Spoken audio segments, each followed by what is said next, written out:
one day somebody does something unspeakable to someone else, to someone you hardly knew, and you do something about it, because you can. This story comes to us from KVIA News. The sentencing hearing for former Las Cruces police officer Felipe Hernandez happened in Las Cruces on January 28th. Now, in October of 2025, Hernandez was found guilty of voluntary manslaughter in the shooting death of Teresa Gomez on October 3rd, 2023. Now, I did the initial story on this when it happened, when it broke, and it's in my video library. But Hernandez was initially charged with second-degree murder in the death of Gomez, who was shot and killed on October 3rd, 2023. In the early morning hours on October 3rd, Hernandez stopped Gomez along with her passenger in her vehicle near the 1300 block of Burley Court. In a body cam video obtained by KFOX 14 and CBS 4, Hernandez, an 8-year police veteran, shot at least 3 times at Gomez while she tried to drive away. Following the incident, the Las Cruces Police Department found probable cause to charge Hernandez. A criminal complaint was filed on January 9th of 2024. The city of Las Cruces stated that the severity of the actions warranted charges against Hernandez.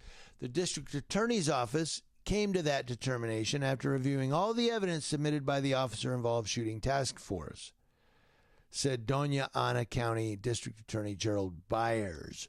He said, from the very beginning of Mr. Hernandez's interaction with Ms. Gomez, the ability to manage protocol is non-existent. His interactions with her, just on a human level, was exceptionally subpar and did not meet the standards that the Las Cruces Police Department demands of its officers. Basically, he was very, very unprofessional, he's saying. Hernandez was arrested in January of 2024 and charged with a felony count of second-degree murder. He was relieved of his duties in May of 2024, and he now no longer works for the city of Las Cruces. So what happened? Well, before the shooting happened, Hernandez asked Gomez to step out of the car so he could ask her questions, which at first she denied before complying. Gomez told Hernandez she was at a public housing after hours visiting a friend named Butterfly. Hernandez then explained that she was trespassing, noting that the passenger in the car was also a frequent trespasser in the area. Who said she was trespassing, the cop or the complex? As the video goes on, Gomez asks if she can sit back down in the car, and Hernandez, who was writing down the information, said yes. But instead, Gomez started the car and tried to drive away. Hernandez turned and shot 3 rounds. Gomez was taken to an area hospital where she was pronounced deceased. And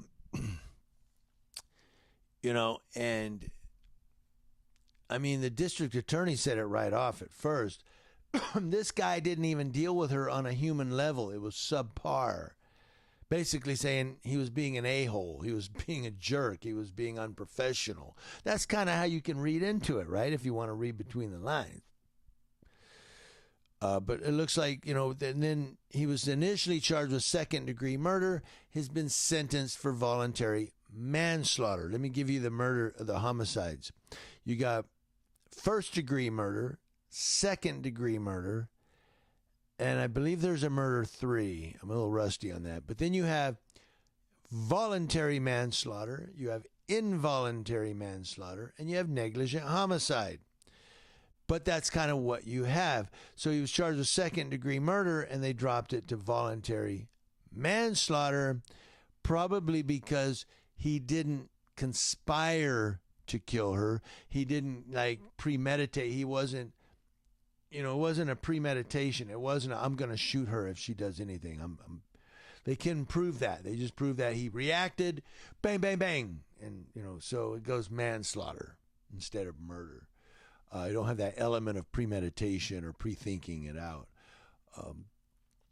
But I want to hear from all of you about this story here that, again, charged with second-degree murder, gets voluntary manslaughter from the district attorney. I don't know if that's a plea agreement. I didn't think to go do a deep dive on it. But what do you all think? Here's a cop who shot into a moving car, and he got sentenced. But you have all these federal agents shooting Renee Good in a moving car as her tires were turned away from the agent. Well, he got hit. Well, he stepped in front of it. And by the way, that's a policy violation for law enforcement. It is. I saw that. I came across it. I don't remember where. I have to go back and find it if you want. But I read that where there is this policy that law enforcement are not to step in front of vehicles, in order to stop them, or because it's a safety issue. So it's a policy. They're not to do that. And he did it anyway. First, he got drugged by a vehicle, and then months later met Renee Good. But I digress. So these guys, that's probably nothing going to happen to them. But this Felipe Hernandez, he's going behind bars. What do you all think? Let me know.